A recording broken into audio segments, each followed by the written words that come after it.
आमदार पक्षाचे मालक असतात का? सुप्रीम कोर्टात आज याच एका प्रश्नाच्या भोवती संपूर्ण सुनावणी फिरली आणि सिनियर ॲडव्होकेट कपिल सिब्बल यांनी असा काही दावा केला जो या व्हिडिओमध्ये मी तुम्हाला A to Z सगळ्या छोट्या छोट्या गोष्टी सांगणार आहे. थोडासा मोठा व्हिडिओ असणार आहे, पण तुम्ही प्लीज पेशन्स ठेवून बघा, कारण आजची जी सुनावणी झाली त्याचे डिटेल्स मी सांगणार आहे. ते नक्की बघा, कारण उद्या दुपारी 2 नंतर पुन्हा सुनावणीला सुरुवात होणार आहे. सुप्रीम कोर्टात शिवसेनेच्या रिलेटेड सुनावणीला सुरुवात झाली आणि आता सुप्रीम कोर्टात शिवसेनेबद्दलची नेमकी कुठली पिटिशन आहे याबद्दल आपल्याला गोंधळ होणं साहजिक आहे, कारण एवढ्या पिटिशन्स आहेत. नेमकी कुठल्या लीगल टायटलची पिटिशन आहे हे समजून घेणं पण तितकंच महत्त्वाचं आहे. तर लक्षात घ्या की 30 जुलैला म्हणजे मागच्या गुरुवारी ज्या याचिकेवर सुनावणी झाली होती ती याचिका होती उद्धव ठाकरे वर्सेस एकनाथ शिंदे, ज्याला आपण Uddhav Thackeray versus election commission of India असंही बोलीभाषेत म्हणतो. आणि यावेळेला सुद्धा सिनियर ॲडव्होकेट कपिल सिब्बल यांनी शिवसेनेच्या वतीनं काय म्हटलं हे मी तुम्हाला डिटेलमध्ये या व्हिडिओ सांगितलंय. आणि मग सुप्रीम कोर्टानं 4 ऑगस्टला पुढची डेट दिली होती जी आज होती, आणि त्याला जोडूनच अजून एका महत्त्वाच्या पिटिशनवर, शिवसेनेशीच रिलेटेड पिटिशनवर सुनावणी झाली. ती म्हणजे उद्धव ठाकरे यांच्या शिवसेनेनं जी दाखल केली होती 2024 मध्ये. या 2024 मध्ये दाखल केलेल्या पिटिशनचं नाव आहे सुनील प्रभू वर्सेस एकनाथ शिंदे. आठवतंय तुम्हाला 2024 मध्ये विधानसभा अध्यक्ष राहुल नार्वेकर काय म्हटले होते की एकनाथ शिंदे आणि त्यांच्या गटातले आमदार हे डिस्क्वालिफाय होऊ शकत नाहीत, अपात्र होऊ शकत नाहीत. आणि हा जो डिसिजन होता यालाच ठाकरे गटानं सुप्रीम कोर्टात आव्हान दिलं आणि या केसचं लीगल टायटल झालं सुनील प्रभू वर्सेस एकनाथ शिंदे. सो लक्षात घ्या की या 2 केसेस मधला प्रायमरी फरक आहे की प्रायमरी टार्गेट वेगळे. सो सुनील प्रभू वर्सेस एकनाथ शिंदे या केसमध्ये महाराष्ट्र असेंब्ली स्पीकर ऑर्डरच्या विरोधात म्हणजे विधानसभा अध्यक्षांच्या निर्णयाविरोधात दाद मागितली आहे. उद्धव ठाकरे वर्सेस एकनाथ शिंदे केसमध्ये इलेक्शन कमिशनच्या 2023 मधल्या निर्णयाच्या विरोधात, म्हणजे जिथे पक्षाचं नाव आणि आयकॉनिक चिन्ह हे शिंदे गटाला दिलं इलेक्शन कमिशन ऑफ इंडियानी, त्या डिसिजनच्या विरोधात दाद मागितली. बाकी जे मुख्य मेन त्यांचं आर्ग्युमेंट या 2 केसमध्ये कसं वेगळं आहे किंवा पिटिशनर्स वेगळे आहेत हे या इमेजमध्ये मी तुम्हाला देते. तुम्ही व्हिडिओ पॉज करा, ही इमेज नीट बघा. आणि आता आपण पुढे जाऊयात अत्यंत महत्त्वाच्या भागाला. या सगळ्याची सुरुवात एक लक्षात घ्या की 2022 मध्ये जेव्हा एकनाथ शिंदे यांनी आमदारांना घेऊन जे बंड केलं तिथपासूनच होते. आणि या सगळ्या ज्या काही जितक्या कुठल्या केसेस आत्ता चालल्या आहेत सुप्रीम कोर्टात, याचा सोल तुम्हाला आत्तापर्यंत कळलाच असेल. तो म्हणजे आपलं स्केड्यूल 10 म्हणजे पक्षांतर बंदी कायदा. आता कपिल सिब्बल यांनी युक्तिवाद करायला सुरुवात केली आज, आणि अर्थात 30 जुलैला केलेल्या युक्तिवादातले बरेचसे मुद्दे त्यांनी पुन्हा रिपीट केले. मी आता तुम्हाला जे सांगणार आहे ते ऐकून तुम्हाला असं वाटतंय का बघा की एकनाथ शिंदे आणि त्यांच्या गटातले आमदार कसे डिस्क्वालिफाय व्हायला पाहिजेत हा कपिल सिब्बल यांचा कुठेतरी फोकस दिसतो. म्हणजे कदाचित हे माझं परसेप्शन आहे किंवा ओपिनियन आहे. लीगल एक्सपर्ट याबद्दल आणखी नीट सांगू शकतात, पण आत्ता एकदम रिसेंटच काही तासांपूर्वी मी हे ऐकलं तेव्हा मला असं वाटतंय म्हणजे पक्षचिन्ह नाव हे कुणाला मिळणार हा यातला मुद्दा आहेच आहे. पण कपिल सिब्बल यांचं आर्ग्युमेंटमधली स्मार्ट मूव्ह ही म्हणायला लागेल की पहिली कुऱ्हाड आमदारकीवर कशी येईल हे आर्ग्युमेंट करणं. आता सिब्बल काय म्हटलं सांगण्याच्या आधी 2023चा एक रिकॅप आठवा. फेब्रुवारी 2023ला 17 फेब्रुवारीचा तो दिवस होता जेव्हा इलेक्शन कमिशननं शिवसेना हे नाव आणि धनुष्यबाण हे चिन्ह एकनाथ शिंदेना दिलं. का दिलं, कुठल्या बेसिसवर इलेक्शन कमिशननं दिलं, तर बेसिकली तो पॉईंट असा होता की ठाकरे गटानं 2018 मध्ये जी पक्षाची घटना होती, पार्टीचं कॉन्स्टिट्यूशन होतं, त्याच्या नियमांमध्ये अमेंडमेंट केली होती, बदल केले होते. पण या नियमांचं कागदपत्र इलेक्शन कमिशनच्या ऑफिसमध्ये ऑफिशियली जमाच केलं नव्हतं असं त्यावेळेस इलेक्शन कमिशन म्हणलं, आणि त्यामुळे आयोगाकडे जुनीच घटना होती असं इलेक्शन कमिशनचं म्हणणं आहे. आणि त्यामुळे निर्णय कसा काय झाला होता तर दोन्ही गटांनी म्हणलं होतं की संघटना आमचीच आहे असा दावा केला होता. पण इलेक्शन कमिशननं त्यावेळेला पक्षांतर्गत म्हणजे इंटरनल पार्टीमध्ये काय आहे त्याची माहिती बाजूला ठेवली आणि इलेक्शन कमिशन म्हणलं की ज्या गटाकडे जास्त आमदार खासदार आहेत, बहुमत आहे, लेजिस्लेटिव्ह पार्टीला ज्या बहुमत आहे त्यालाच खरी शिवसेना मानलं आणि चिन्ह दिलं. इथेच याच मुद्द्याला धरून कपिल सिब्बल यांनी युक्तिवाद करायला सुरुवात केली. आणि आता मी तुम्हाला जे पॉईंट सांगणार आहे हे स्ट्रेट कपिल सिब्बल काय म्हटले आणि चीफ जस्टिस ऑफ इंडिया किंवा जे बेंच आहे ते काय म्हटलं हे स्ट्रेट मी तुम्हाला आता सांगणार आहे. कपिल सिब्बल यांनी सुरुवातीला असं म्हटलं की शिवसेनेला भारताच्या निवडणूक आयोगानं म्हणजे इलेक्शन कमिशन ऑफ इंडियानं एक ऑफिशियल पॉलिटिकल पार्टी म्हणून मान्यता दिली होती. बाळासाहेब ठाकरे पक्षप्रमुख होते, त्यानंतर उद्धव ठाकरे यांनी पक्ष हाती घेतला, त्यांनी 3 उपनेत्यांची अपॉइंटमेंट केली. आणि आता या पॉलिटिकल पार्टीचं जे कॉन्स्टिट्यूशन आहे म्हणजे पक्षाचं संविधान, त्याच्यामध्ये एक कलम आहे 11A, त्यानुसार याची सगळ्याची ऑफिशियल इन्फॉर्मेशन की कोण पक्षप्रमुख आहे ही सगळी ऑफिशियल इन्फॉर्मेशन इलेक्शन कमिशनला दिली होती. पण इलेक्शन कमिशन काय म्हणतंय की 2018 मधल्या या कॉन्स्टिट्यूशनची माहितीच नाही त्यांना. बरं, 2018 नंतर 2019ला निवडणुका झाल्या. त्यानंतर उद्धव ठाकरे यांची पुन्हा एकदा बिनविरोध निवड झाली. त्यांनी एकनाथ शिंदे यांना गटनेते म्हणून अपॉइंट केलं. दोन्ही बाजूंचं म्हणणंही तेव्हा एकच होतं की आमची अपॉइंटमेंट ज्या पार्टी कॉन्स्टिट्यूशननुसार झाली आहे त्या संविधानाला आजपर्यंत कोणत्याही बाजूनं आव्हान दिलं गेलं नाही आहे, हे कपिल सिब्बल म्हटले. तर त्यावर चीफ जस्टिस ऑफ इंडिया हे म्हणले की हे जे 11A हे जे कलम आहे या पार्टी कॉन्स्टिट्यूशनमधलं, हे 2013 मध्ये निवडणूक आयोगाला पाठवण्यात आलं होतं का? या कागदपत्रांच्या सहीचं कन्फर्मेशन तुम्ही देता का? तर कपिल सिब्बल त्यावर म्हटले की एकनाथ शिंदे हे नॅशनल एक्झिक्युटिव्ह मेंबर होते, म्हणजे राष्ट्रीय कार्यकारिणीचे सदस्य होते. त्यांची बेसिकली अपॉइंटमेंटच पक्षप्रमुख उद्धव ठाकरे यांनी केली होती. पक्षाच्या नेतृत्वानं कॅन्डिडेट फायनल केले होते, निवडणुका लढवल्या होत्या. 2019च्या लोकसभा निवडणुकीमध्ये पक्षानं 18 जागा जिंकल्या होत्या. इतर बाकी पण इलेक्शन्स लढवल्या होत्या आणि हे सगळं 2013 आणि 2018च्या पार्टी कॉन्स्टिट्यूशननुसारच झालंय. निवडणूक आयोगाला हे ठरवण्याचा अधिकारच नाहीये की पक्षाचं संविधान हे व्हॅलिड आहे की नाही. पण तरी सुद्धा आयोग त्या प्रश्नात शिरतो आणि हे म्हणतो की हे संविधान आमच्याकडे त्याची रेकॉर्डच नाही, त्यामुळे मी ते मान्य करू शकत नाही, असं कपिल सिब्बल म्हटले. 2019 ते 2022 या काळात उद्धव ठाकरे CM होते आणि एकनाथ शिंदे कॅबिनेट मंत्री होते. त्यावेळेस ते म्हटले नाहीत की 2013 आणि 2018चं पक्ष संविधान हे अस्तित्वातच नाहीये. मग आता इलेक्शन कमिशन कसं काय म्हणू शकतं की हे संविधान आम्ही स्वीकारणार नाही? असं म्हणत कपिल सिब्बल यांनी इलेक्शन कमिशनवरच सगळा फोकस केला की on which ground, on what basis ते असं म्हणतायत. आणि पुढे बोलताना ते असंही म्हणले की उद्धव ठाकरे यांच्या लिडरशिपबाबत कधी कोणताही संशय कुणालाच नव्हता. ना रिस्पॉन्डंट्सना, म्हणजे आता रिस्पॉन्डंट आहेत एकनाथ शिंदे, ना त्यांना होता, ना इलेक्शन कमिशनला होता, ना विधानसभा अध्यक्षांना होता. उद्धव ठाकरेंनीच एकनाथ शिंदेंची गटनेते म्हणून अपॉइंटमेंट केली. सुनील प्रभू यांना चीफ व्हिप म्हणजे मुख्य प्रतोद म्हणून त्यांची अपॉइंटमेंट केली आणि याची सगळी ऑफिशियल माहिती ही विधानसभा अध्यक्षांना देण्यात आली होती. 20 जूनला जेव्हा महाराष्ट्रात विधान परिषदेच्या निवडणुका झाल्या त्यावेळेला काही आमदारांनी क्रॉस वोटिंग केलं, म्हणजे पक्षाच्या विरोधात मतदान केलं, ज्यामुळे भाजपा एक जागा जिंकला आणि एकनाथ शिंदे यांच्या लिडरशिपमध्ये मग 31 आमदार भाजपरूपी राज्यामध्ये निघून गेले, असं सिब्बल म्हटले. पुढे सिब्बल यांनी थोडासा असं सटायर वापरला की बहुधा त्या सगळ्यांना सुरत हे फिरायला खूप छान ठिकाण वाटलं असावं. सगळे आधी सुरतला गेले आणि नंतर गुवाहाटीला गेले. सगळे आधी सुरत आणि मग गुवाहाटी, हा काही योगायोग असू शकत नाही. हे सगळे एकाच हॉटेलमध्ये थांबले होते आणि हे सगळं कपिल सिब्बल ही सगळी जी आखणी आहे हे का करतात हे तुम्हाला आता हळूहळू कळेल. 21 जूनला जेव्हा हे सगळं घडायला लागलं तेव्हा सिब्बल म्हणले की उद्धव ठाकरे यांनी पक्षाची बैठक बोलावली. त्या बैठकीत असा निर्णय झाला की एकनाथ शिंदे यांना गटनेते पदावरून हटवायचं आणि त्यांच्या जागी अजय चौधरी यांची नियुक्ती करायची.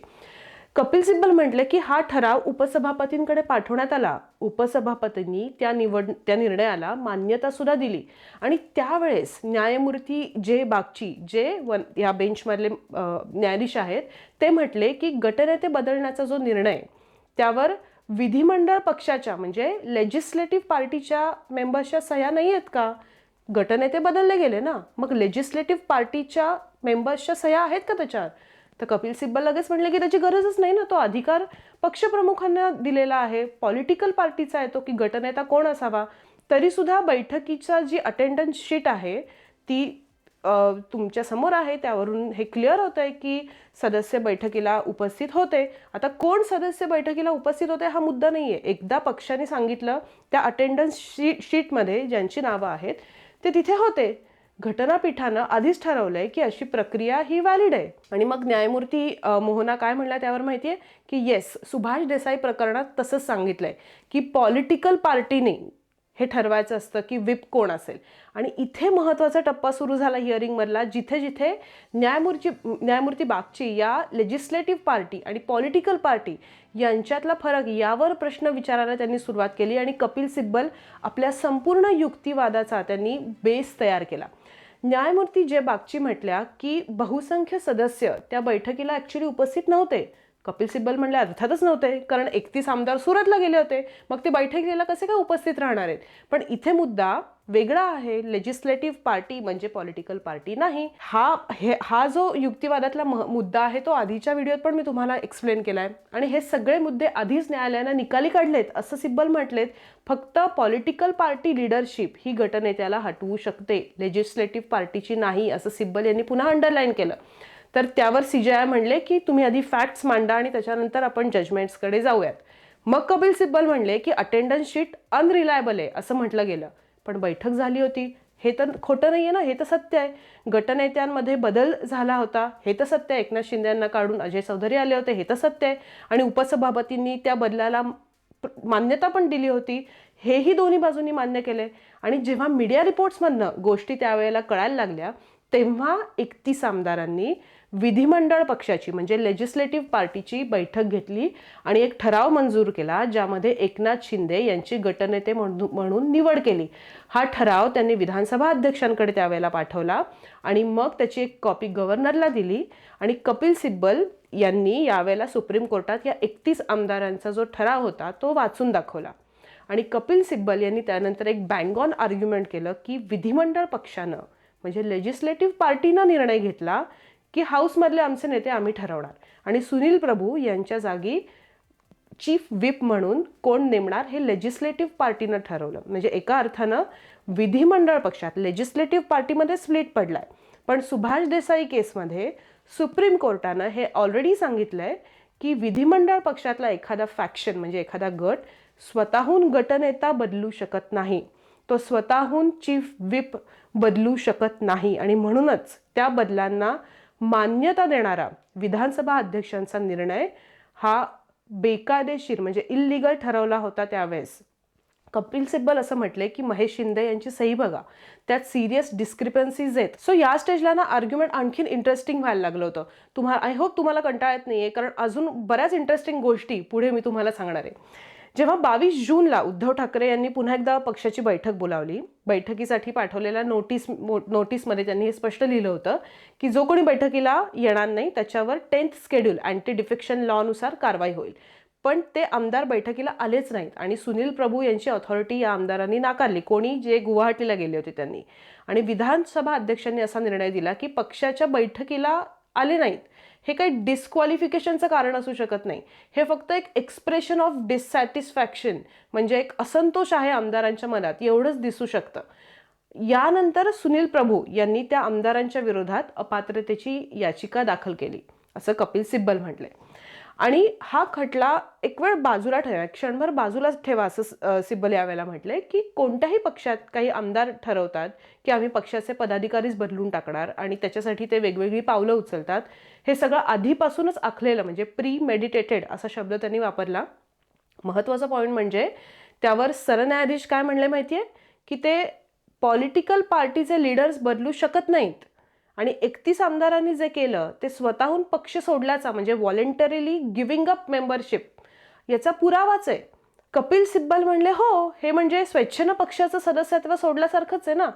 म्हणजे एका पॉइंटला CJI आणि कपिल सिब्बल हे एका पॉइंटला एकमेकांना ऍक्च्युली होकारार्थी बोलत होते आणि शेवटी याच सगळ्यामुळे सरकार पडलं गेलं आणि एकनाथ शिंदे मुख्यमंत्री झाले असं सिब्बल म्हणले. निर्णायक भागाला इथे सुरुवात होते. कपिल सिब्बल म्हटले की आता प्रश्न फक्त या केसचा नाहीये, आता प्रश्न लोकशाहीच्या भविष्याचा आहे. कोर्टाला ठरवायला लागेल की रिप्रेझेंटेटिव्ह डेमोक्रेसीच्या फ्रेमवर्कमध्ये आपण जे ठरवलं आहे त्यात असं वागणं चालतं का. त्यांनी इथे महत्त्वाचा शब्द असा वापरला, देअर वॉज अ फेट अकॉम्प्ली असा शब्द त्यांनी वापरला. म्हणजे परिस्थिती अशी निर्माण केली गेली होती की सगळं काही आधीच घडून गेलं होतं आणि नंतर त्यावर फक्त शिक्कामोर्तब झालं, त्यामुळे कोणताही फॅक्च्युअल निर्णय घ्यायला संधीच नव्हती. म्हणजे एकदम सोप्या भाषेत कपिल सिब्बल हे म्हणतायत की एव्हरीथिंग वॉज डिसाइडेड, आधी ठरवलं आणि मग अरे हे ठरवलेलं बरोबर आहे असं झालं. डेमोक्रॅटिक व्हॅल्यूज कशा जपायच्या याचा निर्णय आता कोर्टाला घ्यायला लागेल असं कपिल सिब्बल म्हणले. आणि मग न्यायमूर्ती जे बागची यांनी एक स्टेटमेंट केलं, म्हणजे ते असं म्हणले की आम्हाला एक प्रश्न विचारायचा आहे. पक्षाचं निवड हा प्रश्न खूप महत्त्वाचा त्यांनी विचारला न्यायाधीशांनी.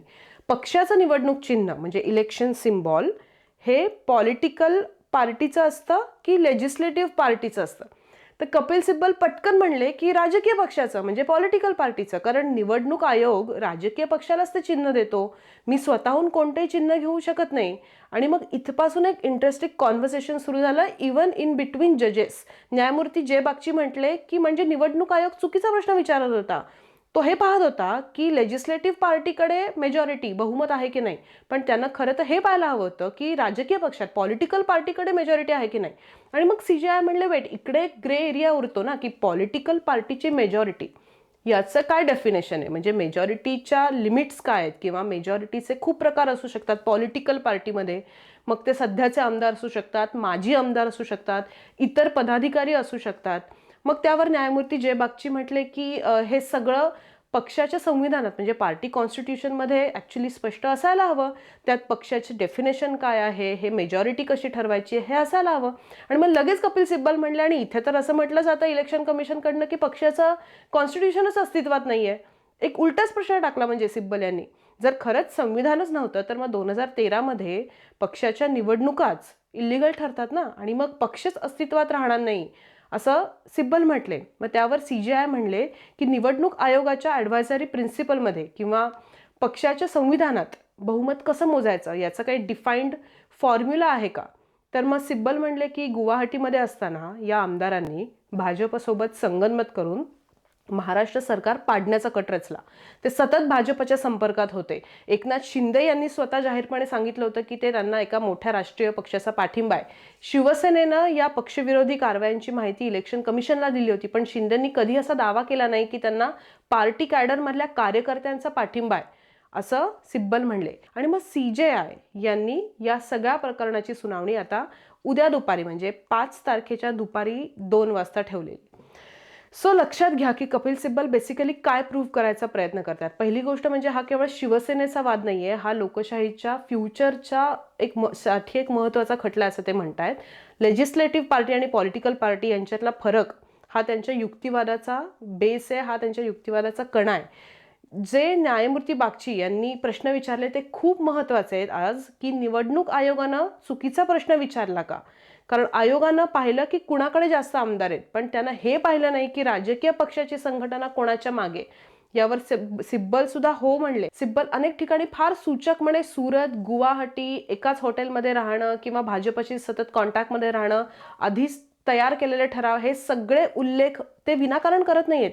त्यांचा एम आहे की ही अचानक घडलेली पॉलिटिकल घटना नव्हती, आधीपासून नियोजन करून सरकार पाडण्याचा प्रयत्न होता, आणि म्हणूनच ते प्रीमेडिटेटेड आणि कोल्युशन हे शब्द वापरतात. आणि या सगळ्यामुळे आता हे कुठल्या दिशेनं चाललं आर्ग्युमेंट हे आतापर्यंत तुम्हाला कळलं असेल.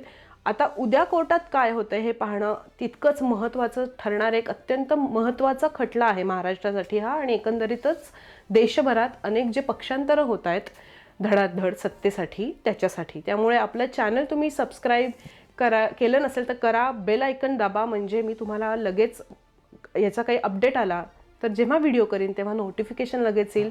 आणि हा व्हिडिओची आपली यूट्यूबची लिंक ही जास्तीत जास्त प्रेक्षकांपर्यंत पण पोहोचवा. धन्यवाद.